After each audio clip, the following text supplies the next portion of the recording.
Honkai Star Rail 1.5 is finally here. Along with it comes HuoHuo, the newest Abundance character, whose kit looks absolutely insane.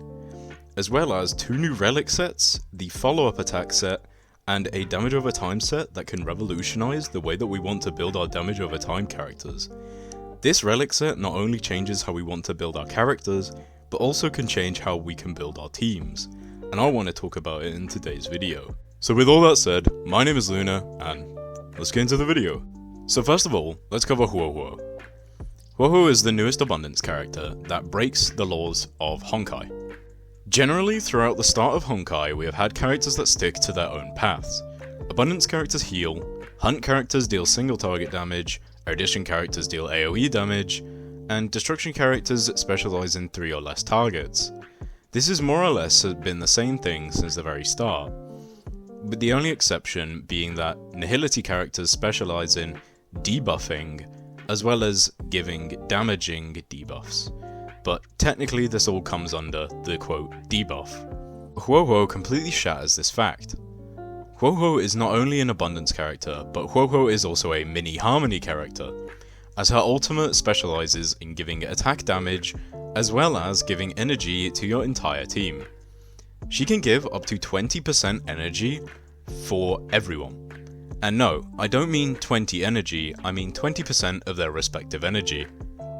This means that if you have a character with 100 energy cost, HuoHuo would give them 20 energy, and if you have a character with, for example, 180 energy cost, you would give them 36 energy. However, this also means that potentially damage over time comps have been changed forever. Firstly, I'm sure that HuoHuo will not be the only character to do this. More and more Abundance characters are probably going to release with ways of increasing your damage. Technically, first of all, it was Fu Xuan, because she can increase your team's crit damage passively. Now, while this is great for teams that have Blade or Jingliu, or pretty much any other character, this was not great for damage over time comps. Why? Well, because damage over time comps generally don't crit. Yes, you can build Crit Kafka, and yes, it works. However, generally you're probably going to get more out of Kafka building her extremely fast and extremely high attack. This means that you can activate your team's dot on the enemy more frequently. And what does this mean for HuoHuo? Well, it means generally HuoHuo is going to be fitting better in damage over time teams than any other team. Considering on damage over time characters, you want to build a lot of attack, and HuoHuo's ultimate increases your attack by a further 50%. And on characters that want to build crit rate and crit damage, you're generally wanting to allocate speed, crit rate and crit damage over attack percent. While yes, attack percent is good, you're more wanting to build attack on damage over time characters, because crit hardly matters. Meaning that HuoHuo is not going to be that great compared to Fu Xuan in certain team comps, and generally, if you're pulling for HuoHuo, you're going to want to put her in a damage over time team, because increasing the attack of your carries is not as important as increasing the amount of crit damage, which is why Fu Xuan is better in teams that run crit damage, and generally HuoHuo will only be fitting into damage over time teams. Now for comparison, here is a fully built Jingliu, and here is a fully built Kafka. As you can see, my Kafka has way more attack. This is because there is no point in me building crit damage or crit rate, as well as the fact that you can use the main stat on your chest piece as attack on Kafka, but on Jingliu you want it as crit damage. Now while I'm aware, this isn't a great comparison because Jingliu gets a lot of attack percent from her talent as well as a lot of crit rate, so really all we need is crit damage. So obviously this is not that fair of a comparison, but it's still a comparison nonetheless. After comparing these two characters, it's very clear that boosting attack matters a lot more to damage over time teams compared to boosting attack on traditional crit damage teams. Now in terms of where HuoHuo fits, I want to show one more chart just to finish it all off. Here is my Jingliu team, and here is my Kafka team. And now I'm going to analyse why HuoHuo would fit better in my Kafka's team. So first of all, looking at HuoHuo, HuoHuo only gives energy and attack, meaning that she wants to be in a team that doesn't do well with energy. and we want to look at the upper echelons of building your team comp. So currently we are in a meta of quote-unquote hypercarries. Hypercarries are basically the sense of having one character on your team that does all the damage, and then 2 supports and a healer. This means that while yes, one character can deal all the damage, it actually becomes a downside for characters that buff your whole team. For example, HuoHuo. HuoHuo buffs your entire team's attack percent. And what is the point in increasing a Bronya and a Ting Yun's attack percent? It really doesn't matter. And this is why she fits better in a dot comp. Because for the longest time, dot comps have ran a main DPS in the terms of Kafka, and a sub DPS, which is usually Luca. However, now we are looking at Gwynaifen. Alongside this, we would usually have a Harmony character to boost the damage. However, now that we have HuoHuo, we can use her to boost the damage, as well as the energy of our team. Generally, damage over time characters have nothing to increase the amount of energy they have, which is why running a Ting Yun by the side has been extremely popular. But now I want to propose to you a team comp that has 3 damage over time characters. And this is where we get to talk about the new planar set Firmament Frontline, as well as the new relic set, Prisoner in Deep Confinement. This relic set and planar ornaments have completely changed the way that we want to build our damage over time characters, and completely revolutionized the way we want to build our teams. So, first of all, let's talk about the planar set. The new planar set, Firmament Frontline Glamoth, increases the wearer's attack by 12%. Additionally, when the wearer's speed is equal or higher than 135/160, the wearer deals 12%/18% more damage. And people wonder why. Generally, I thought Crit Kafka was a stupid idea. First of all, this is completely power crept Space Ceiling Station, because not only does it also increase attack by 12%, it instead increases damage, which is way stronger than increasing attack.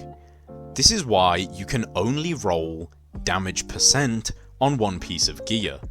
You can only see wind damage, imaginary damage, quantum damage on ornaments. Now, while I understand hitting the speed breakpoints is a bit annoying, 160 speed isn't actually that hard, relatively, for a damage over time character. Let me explain. Generally, damage over time characters are very easy to build, because all you really need is attack percent and speed, and then you just need enough effect hit rate to actually apply the damage over time. This means that with semi-decent rolls on your planar sets as well as your relics, can actually make it very easy to hit 160 speed, compared to characters that want to build crit. This is why. When you get a relic, it will have at minimum 3 stats, but it can also roll with 4 stats. Then every time you level it up 3 levels, you will gain 1 relic point into one of those stats. So 3.4 attack can turn into 6.8 attack, as an example. Now if the relic or planar you rolled already started off with 4 stats, that means that you have 5 chances to upgrade your stats on that relic piece. This means that with a dot character who only needs 2 stats, attack and speed, it is easier to allocate these 5 points into attack and speed to get higher attack and speed, compared to when a crit character needs to allocate 5 points into 4 stats, being attack, speed, crit, and crit damage. This means that the 160 speed for the planar set really isn't that hard to hit. So that's the first big change covered. Now let's move on to the relic pieces. The 2-piece set states that it increases attack by 12%, which is alright. But the 4-piece set is where it gets crazy. For every damage over time the target enemy is afflicted with, the wearer will ignore 6% of the target's defense when dealing damage to them. This effect is valid for a max of 3 damage over times, meaning that we can get 18% defense ignore. Now, that's crazy. Therefore, we need 3 different characters that follow 3 different elements, all using Path of the Nihility. The elements that we need is physical, wind, lightning, or fire. These all have damage over times built into the element. However, If you pulled for Kafka's Light Cone, this is an even bigger buff.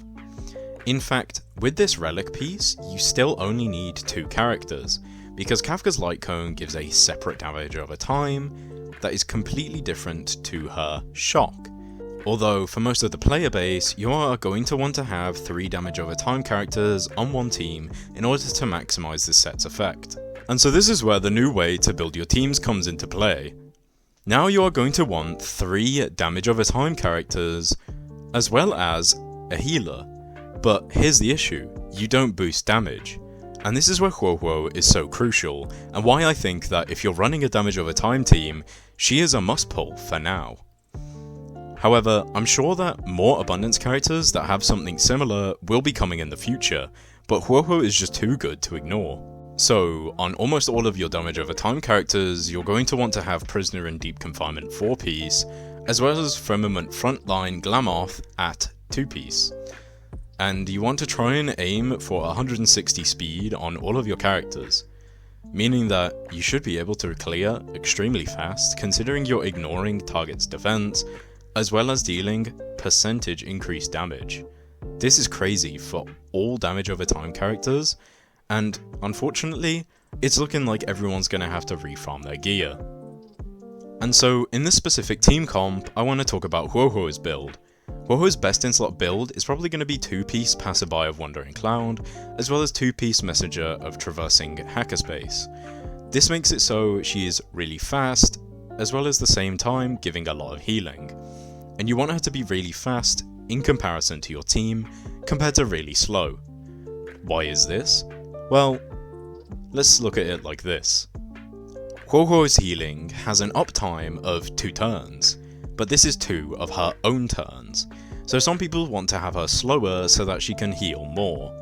But me personally, if my entire team is 160 speed and she's only 130, I think that this is actually going to be a detriment, especially because if we can run her quickly, that means that she can also not only heal more, but she can also attack more to give us more skill points.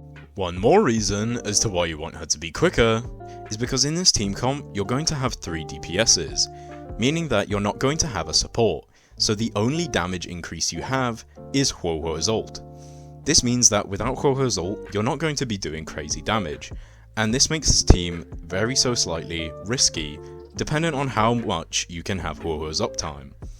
Meaning that having her light cone is very very good for this team because it helps you hit certain energy recharge rate breakpoints, meaning that you can have her ultimate up almost constantly. So if you've pulled HuoHuo and are wondering what team to use, hopefully this should guide you in the right direction, as I really think she is going to completely change the way that we want to play damage over time comps. And hopefully with this, you can have a strong enough team to clear the upcoming Peak Fiction, as well as Memory of Chaos 11 and 12 when that releases. Just before I end the video, I wanted to say thank you to everyone who's been supporting my content so far. It really means a lot to me. As well as the fact that I am in the process of upgrading to a new microphone. Getting a standalone microphone will help me record better audio and get videos out quicker, because I'm constantly deleting audios because this microphone that I'm using currently keeps picking up wind that's coming in through my mic, as well as keeps picking up things that I don't want it to. So, unfortunately, you're just going to have to bear with the audio quality for the next few videos. Thank you everyone for understanding, have a great day. If you like, if you don't like, dislike. And if you have anything to say, please post it in the comments. I'll be as active as I can be in responding to as many comments as I can. Once again, thank you, and have a great day. Peace.